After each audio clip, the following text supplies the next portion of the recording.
दोस्तों farmer registry होती है तब भी ई साइन किया जाता है, और हम कोई एप्लीकेशन फॉर्म भरते हैं तब भी ई साइन किया जाता है फॉर्म के लास्ट में। दोस्तों हम कोई ऑनलाइन जॉब के लिए फॉर्म भरते हैं तब भी ई सिग्नेचर होता है बिल्कुल लास्ट में फॉर्म के। तो दोस्तों आखिर हम जानते हैं, आज जानेंगे ये ई सिग्नेचर क्या है। दोस्तों ये ई साइन क्या है, इसके बारे में दोस्तों आज हम पूरा प्रोसेस जानेंगे। आखिर गवर्नमेंट इसे क्यों लेती है, ई सिग्नेचर का क्या मतलब है, दोस्तों ई सिग्नेचर क्यों ज़रूरी है, ई सिग्नेचर क्यों किया जाता है, इन सारे सवालों के जवाब दोस्तों आज की इस वीडियो में मिलेंगे आपको। देखते रहिए आप मेरे वीडियो को और चैनल को सब्सक्राइब कर लीजिए। दोस्तों मेरा नाम है विपिन कुमार और मैं अंशिका असिस्ट एजुकेशन चैनल से बिलोंग करता हूं। चलिए दोस्तों चलते हैं वीडियो की तरफ, और सबसे पहले हम जानते हैं आखिर ई साइन क्या है।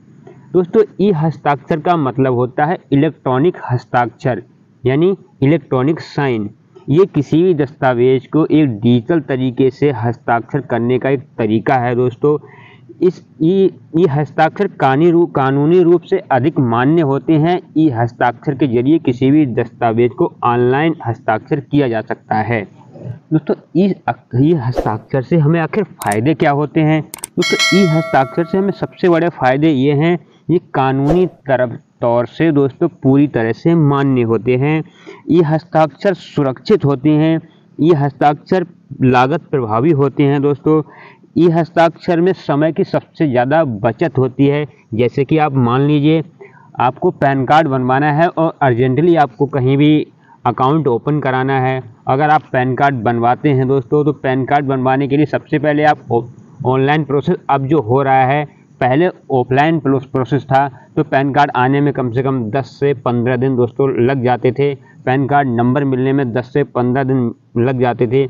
लेकिन दोस्तों जब से ई साइन होना स्टार्ट हुआ है, जब से दोस्तों ई साइन आया है आधार वेरिफिकेशन का, तब से दोस्तों OTP के जरिए ई साइन हो जाता है, ई हस्ताक्षर हो जाता है, और पैन कार्ड का नंबर हमें दोस्तों 2 से 3 घंटे में शो हो जाता है। ईमेल में हमारे ईमेल के जरिए पैन कार्ड आ जाता है, और जहां भी हमें कोई काम कराना है उसे हम बड़ी आसानी से काम दोस्तों कर सकते हैं। अकाउंट ओपनिंग करा सकते हैं, या जहां भी हमें पैन कार्ड देना है तो हम दे सकते हैं। तो समय की भी दोस्तों बचत हो गई और हमारा काम भी जल्दी हो गया। दोस्तों ई साइन के लिए हम सबसे ज़्यादा इस्तेमाल इसलिए करते हैं क्योंकि ई हस्ताक्षर करने के लिए आधार कार्ड धारक को KYC सेवा का इस्तेमाल करना होता है। ई हस्ताक्षर करने के लिए ई साइन सेवा प्रदाता का पंजीकरण कराना होता है।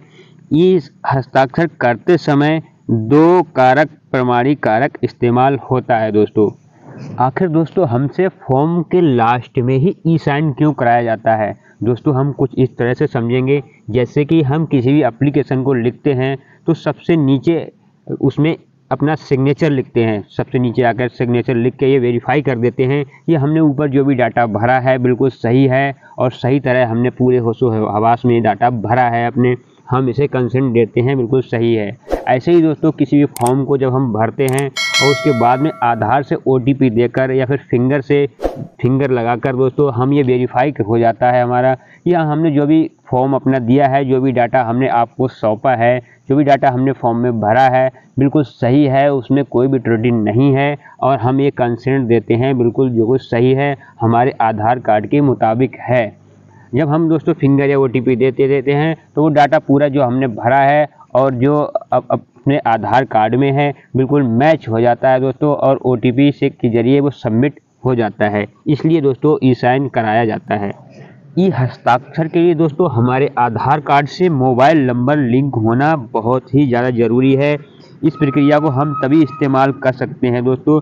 डिजिटल हस्ताक्षर करने के लिए एक ऑनलाइन सुविधा है, ये आधार ई सिग्नेचर दोस्तों हम जब भी वेरीफाई करते हैं फॉर्म के लास्ट में आपसे आधार का नंबर मांगता है, और आधार नंबर जैसे ही आप इंटर करते हो सेंड OTP पे क्लिक करते हो, OTP 1 टाइम पासवर्ड आपके फ़ोन पे आएगा दोस्तों, और उस मैसेज में जो आपका जो 1 टाइम पासवर्ड OTP आया है उसे जैसे ही आप इंटर करोगे, इंटर करते ही दोस्तों आपका कंसेंट सबमिट हो जाती है और आपका ई सिग्नेचर वेरीफाई हो जाता है, और जो भी प्रिंट होता है दोस्तों प्रिंट निकल के बाहर आ जाता है। ई साइन का अर्थ है दोस्तों ऑनलाइन ई साइन आधार एक ऑनलाइन और कागज का रहित तरीका है। व्यक्ति को किसी भी आधिकारिक दस्तावेज के डिजिटल रूप से हस्ताक्षर की अनुमति देता है। कोई भी व्यक्ति इसके पास वैध आधार कार्ड से जुड़ा फ़ोन नंबर, ईमेल आईडी व इस सुविधा का उपयोग कर सकता है। दस्तावेज डिजिटल हस्ताक्षर लगाने के लिए आपको आधार हस्ताक्षर सत्यापित की आवश्यकता होती है। यह UIDAI की वेबसाइट के माध्यम से किया जाता है, जहां आपको अपना आधार नंबर दर्ज करना होता है। करने के बाद दोस्तों वन टाइम पासवर्ड OTP आता है या फिर बायोमेट्रिक का उपयोग करके आप इसे प्रमाणित कर सकते हैं। चलिए दोस्तों, मैं आपको ये भी बता दूं कि इस सेवा को कौन प्रदान करता है। दोस्तों, इस सेवा के लिए प्रमाणन प्राधिकरण नियंत्रण यानी CCA ई साइन सेवा की सहायता के लिए प्रदान करता है। दोस्तों, अधिकारियों ने इसे ही योग्य बनाया है। CDEC ई मुद्रा limited and code solutions, DGO और नेक्सस ग्रुप कुछ सामान्य रूप से ही ज्ञात आधार ई साइन सेवा प्रदान कराता है। आशा करता हूं दोस्तों अब आप समझ गए होंगे कि ई साइन क्या होता है, ई साइन क्यों करवाया जाता है, हर एप्लीकेशन के एंड में जाकर हमें ई साइन क्यों करना होता है या सिग्नेचर क्यों करना होता है। दोस्तों, साइन को विजुअल करना और फिर उसको इलेक्ट्रॉनिक रूप से स्वीकृति देना ही ई साइन होता है। दोस्तों, अगले वीडियो में हमारा टॉपिक रहेगा eKYC। दोस्तों, eKYC क्या होती है, eKYC क्यों करवाई जाती है, eKYC का दोस्तों क्या मतलब है, ये दोस्तों मैं आपको अगले वीडियो में बताऊंगा। तब तक देखते रहिए आप मेरे वीडियो को और चैनल को सब्सक्राइब कर लीजिए, वीडियो को लाइक कर लीजिए ताकि हमारी वीडियो आपको सबसे पहले मिले। नमस्कार दोस्तों।